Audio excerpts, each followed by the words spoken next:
the VAR aspect is something that we've highlighted a lot, that it's an angle that they bring to consulting and services that the Big Four and the Accentures and the stuff can't do. Even if they offer things around FinOps or stuff, they don't have the same insight into the client's software buying spend and cycles and all that.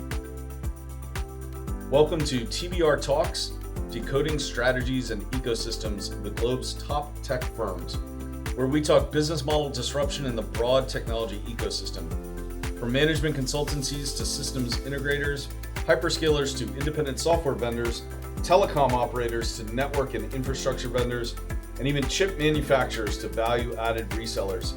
We'll be answering some of the key intelligence questions we've heard from executives and business unit leaders among the leading professional services, IT, and telecom vendors. I'm Patrick Heffernan, Principal Analyst, and today we'll be talking about a recent Analyst Summit I attended with my colleagues, Boz Hristov, Principal Analyst, and Ben Carbonneau, Senior Analyst. Gentlemen, welcome. Let's start with you, Ben. You had not spent much time with SoftwareOne before. This was the event that we attended, SoftwareOne in Austin, Texas. How did your thoughts about SoftwareOne change over the course of a couple days with them?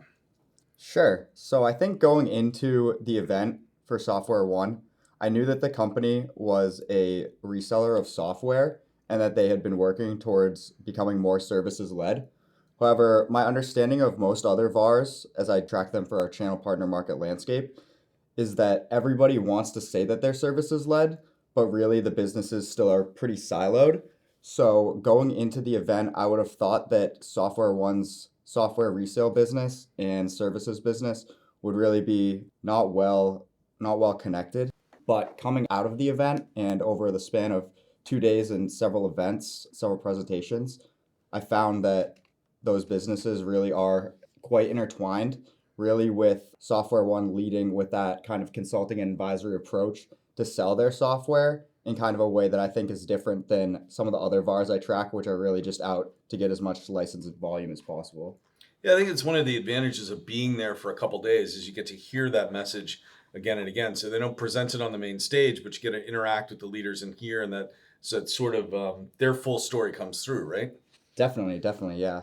I think another thing, what's different from me to Boz and Patrick here is my focus is really more on hardware than services. So not super familiar with consulting and advisory, but a lot of these infrastructure vendors that I do track are leading with professional AI services to kind of get the foot in the door and sell some of those solutions. And I think that's kind of was echoed by SoftwareOne and what they're doing to sell Copilot.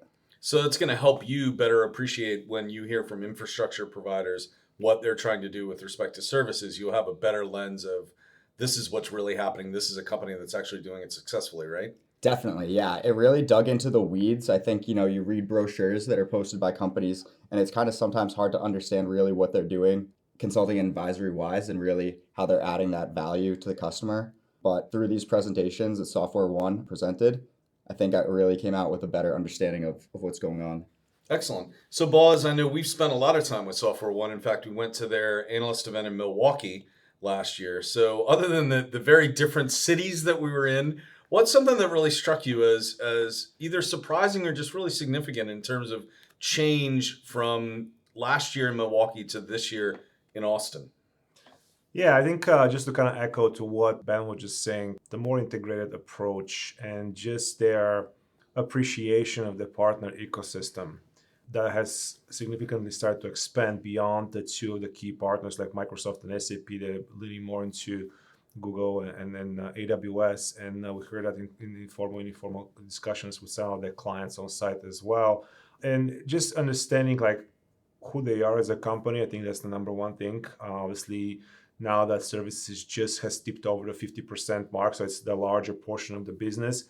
That has also raised the bar for them of the expectation of how to lead in with services. As you know, you and I track the services company, so we kind of have a good handle on some of the best practices and what the expectations are when a company is trying to transform its value proposition, evolve its value proposition, I should say, and do things that may not be known for the first place or lead in with that. There's a certain heightened expectations from the partners, from the buyers, just from inside the walls of the company as well, from a talent perspective. So the integrated mindset, the appreciation for partners, and expanding that partner ecosystem, and just the overall who they are as an organization has certainly, they got a sense that has grown culture-wise, which is not an easy thing to do. We know that this is it's a growing organization. They have a lot of opportunity ahead of themselves as they try to look into what's next for them from the portfolio and go-to-market standpoint. But I think just over the span of like the 12 months since last event and ongoing interactions with them, we could have kind of point to certain milestones from portfolio evolution and from go-to-market that were culminated in some of those discussions. But again, heightened expectations, they have raised the bars for themselves, especially as they're aspiring to be a little bit more of that services-led approach. Yeah, no doubt. I think in Milwaukee it was very much here's where we are, Yeah. where we've evolved to, make sure everybody understands it. This year was much more about sort of what are the expectations that we have for SoftwareOne going forward. So to that note, so let's keep going. Let's look out to 2025. What are your expectations for what's going to have changed by the time we get there in a year? Yeah, I mean, we can go in multiple directions here, I guess, but I suspect that they will try to go deeper into selected few areas. I mentioned the partners expanding the relationship with AWS and the likes of the Google, and trying to be a little bit more strategic with their relationship with SAP. They have a new CEO who came from that world essentially, so they know what the pain points are, and they have that guidance and the direction of it. I'm just thinking about as long as internal culture friction does not increase, the opportunity for them is to go deeper in those selected few domain areas. And if I think it's about 54% of the services revenue comes from services.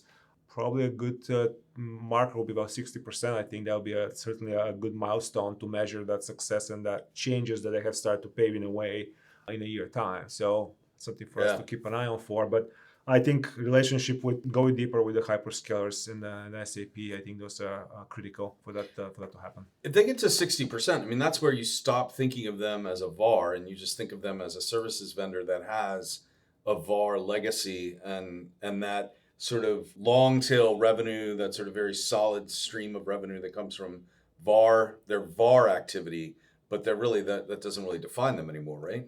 It's less about what we think, it's about how they position themselves, how they convince their clients and their partners of who they are as an organization. I think the opportunity that the VAR angle presents to them is somewhat, it's unique to them, to their own capability, because especially in today's environment, the whole fintech, FinOps, domain, I think it's ever important. I think that provides them a different angle, different starting point of conversations with many of their clients, and different starting point of conversations with their partners as well. So I don't think they should lose that angle from a go-to-market perspective. So find the right balance to use that as a hedge for potential downfalls when consulting and services of business may be slower, and we know those times happen. I think it's important to find the right balance in that portfolio. So is it 60-40, is it 70-30?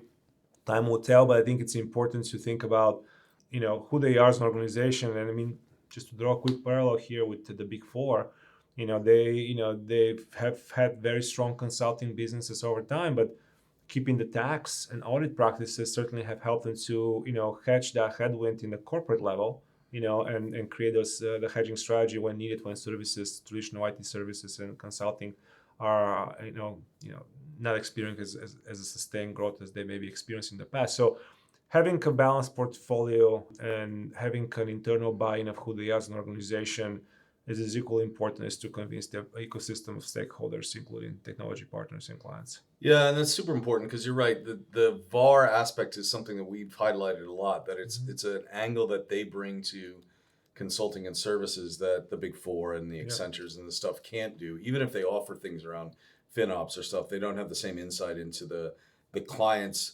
software buying spend and cycles and all that. So especially the starting point, the scale that they come with, it's much smaller than traditional IT services companies. So they gotta find that niche. You gotta maintain that niche, I should say. And I find they already have it. They gotta maintain that niche and lean onto it and explore it as far as they can. But in a way to also feed into the bigger services machine, but also not to lose the momentum on what they can do, what they're known for. I will disagree with you on one point, though. It is about what we think. It's not what about, selfishly. All right, Ben, this was your first analyst event here with TBR. So I'm really curious what sort of, first of all, no doubt SoftwareOne set a bar that everybody else is now going to have to exceed. But also, what was sort of anything that really surprised you? Like you heard Boz and I talk multiple times, get back from trips and we did this, we did that. We heard this, we heard that. What was something that you didn't expect would be part of an analyst event, or what was something that sort of jumped out at you as when you got back, you're like, oh, all right, that was different? Sure. So yeah, again, like Patrick said, my first analyst event, it was a really great time in Austin. Fantastic accommodations. I liked how they hosted the event at kind of a more historical hotel rather than just your typical convention building. That added a level of intrigue, I guess I would say, to the event.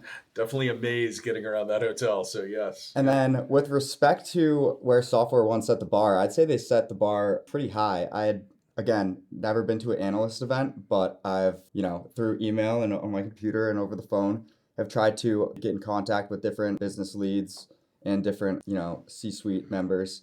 But that was something that was available at SoftwareOne. I think each day that we were there and multiple times per day, there was multiple opportunities where I could reach out and talk to any of these business leaders that I wanted to on a one-on-one basis. And I thought that was really, really important and really kind of interesting that I've never had that level of interfacing in person with people at this level in a business. Right. And that shows a real commitment by them to spend all the time and to be open to those discussions. They weren't running off doing client calls or something like that. They really were invested in our experience there, which was kind of cool. Definitely, yeah. I think also maybe the size of the analyst event, it was smaller. At the breakout sessions were, I think, were intense because it was just the three of us and one of our other colleagues, and that was it in the room. So with the SoftwareOne people. So yeah, there was no room to hide, was there? There was no room to hide. And I really also liked how each breakout session was there was slides to go over, but they were also curtailed a little bit to what we wanted to talk about and what we were interested in. Right.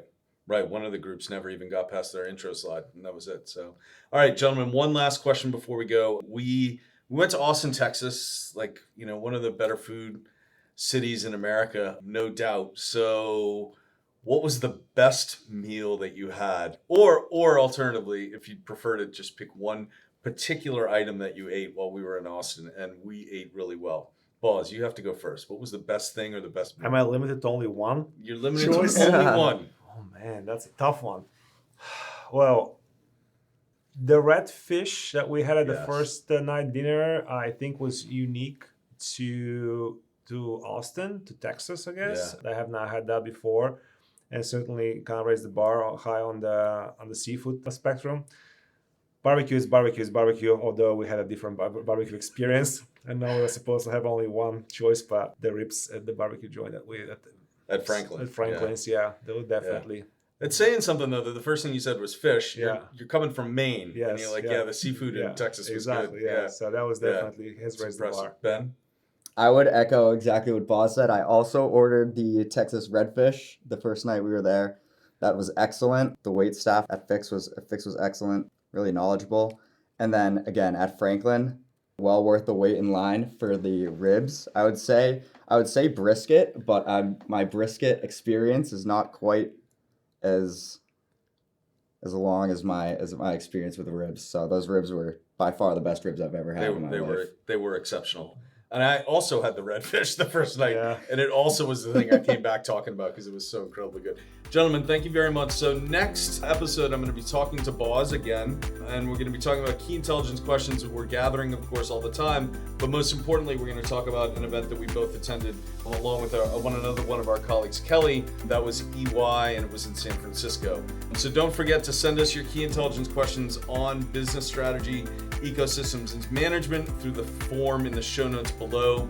And you can visit TBRI to learn how we help tech companies large and small answer these questions with our research, our data, and our analysis, and everything that my guests like Ben and Boz bring to these conversations every single week. Once again, I'm your host, Patrick Heffernan, Principal Analyst at TBR. Thank you for joining us, and see you next week.